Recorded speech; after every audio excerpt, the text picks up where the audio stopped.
آل رسول کی ایک بہت بڑی ہستی تھی حضرت عبداللہ بن عباس، اور اس امت کے بہت بڑے محدث ہے، اور ان کی ایک تفسیر بھی ہے، تفسیر عبداللہ بن عباس رضی اللہ تعالیٰ عنہ۔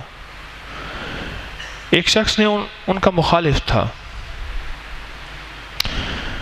یہ ازل سے سلسلہ چلا آ رہا ہے، جو بھی دعوت کا کام کرے گا اس کے مخالف ضرور ہوں گے، جو تسبیح کا کام کرے گا اس کا مخالف کوئی نہیں ہوگا۔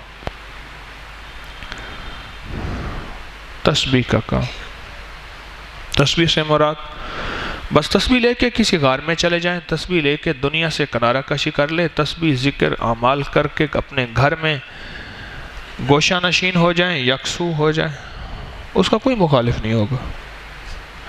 لوگ اس کو بزرگ بھی کہیں گے، اس سے پھونکیں بھی مروائیں گے، اس کا ہاتھ بھی چومیں گے، یہ صرف اپنی ذات کو لے کر چلے گا، کیونکہ وہ شیطان کا دشمن نہیں ہے۔ کہ شیطان بھی ایک دعوت دیتا ہے، وہ شیطان کی دعوت ہے۔ جب یہ اللہ کے نام کی دعوت دیتا ہے تو یہ شیطان کے مقابلے میں اصل میں آ رہا ہے۔ یہ کہتا ہے تو اپنی چلا، میں دیکھتا ہوں، لکم دینکم ولی دین، تیرا اپنا دین ہے، میرا اپنا دین ہے، میں تیرا دین نہیں مانتا۔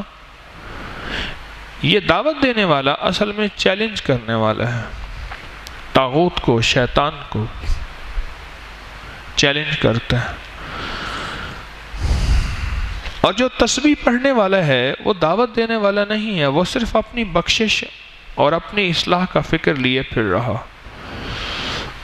شیطان کا وہ بھی دشمن ہے لیکن کوئی اتنا بڑا نہیں ہے، کیونکہ وہ تنہا ہے۔ اور جو انسانیت کو لے کے چل رہا، جنات کو، انسانوں کو لے کے چل رہا، وہ اس کا بڑا دشمن ہے، اور وہ سب سے پہلے اسی پہ ہاتھ ڈالتا ہے۔ ایک حاسد نے جا کے سارے سرداروں کو کہا کہ کل صبح عبداللہ بن عباس کا میں علشی ہوں اور میں ان کا خادم ہوں، اور ان کی طرف سے میں پیغام لایا ہوں کہ آپ کی دعوت ہے۔ سارے سردار اپنے غلاموں کے ساتھ صبح عبداللہ بن عباس رضی اللہ تعالیٰ عنہ کے دروازے پہ تھے۔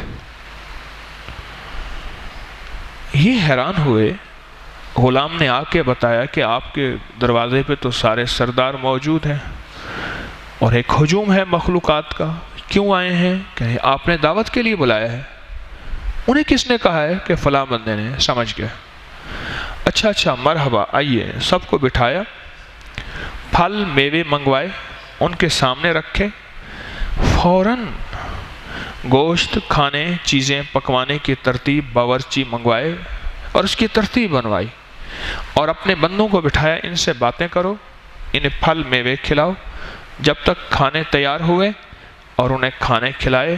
بڑے خوش ہوئے کہ آج تو آپ نے کمال کر دیا، پہلے پھل میوے کھلائے اور آج تو آپ نے قرآن کی ترتیب میں ہمیں کھانا کھلایا۔ وَفَوَاكِهَ مِمَّا وَاللَّحْمَ، پہلے میوے اور پھر لحم، گوشت آتا ہے۔ آج تو آپ نے کمال کر دیا، یہ کیا کر دیا؟ آپ نے اپنے خادم سے پوچھا، یہ بتا کہ جتنا خرچہ آج ہوا ہے، اگر ہم روزانہ ایسے ہی کھانا کھلائیں تو ہمارا بجٹ ساتھ دے گا؟ بے بہا مال ہے۔ اس پہ ایک چھوٹی سی بات عرض کر دوں۔ صحابہ کرام نے، اہل بیت نے آقا کی حیات مبارکہ میں فقر کی انتہا پہ پہنچے ہیں، اور یہ فقر کی انتہا ہے کہ بچے بلک بلک کے جان دے دیں اور ماؤں کے سینے تڑپ جائیں اور ماؤں کے کلیجے کٹ جائیں، پر کفر اور حرام کی راہوں پہ قدم نہیں اٹھے۔ آقا کو چھوڑ دیتے تو مال دولت ان کے قدموں میں تھا۔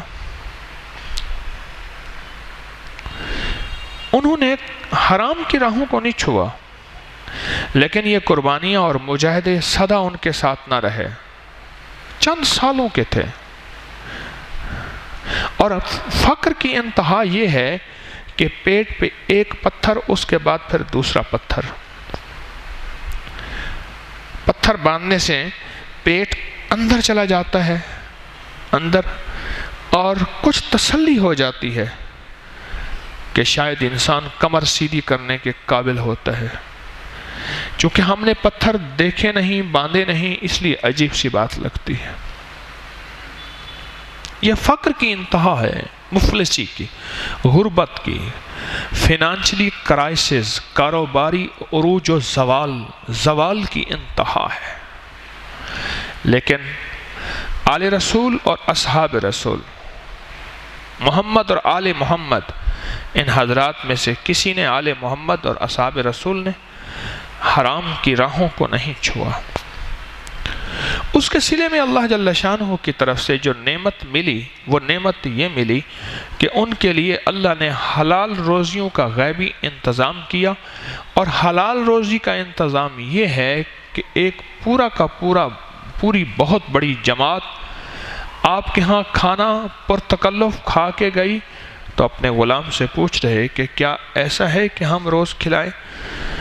انہوں نے کہا بالکل ایسا ہے، اور اعلان کر دیا کہ کل بھی آپ کا یہی کھانا ہوگا، اور کل بھی آپ کا ایسے ہی دعوت ہوگی، اور روزانہ آپ کی ایسی دعوت ہوگی، روزانہ آپ کی ایسی دعوت ہوگی۔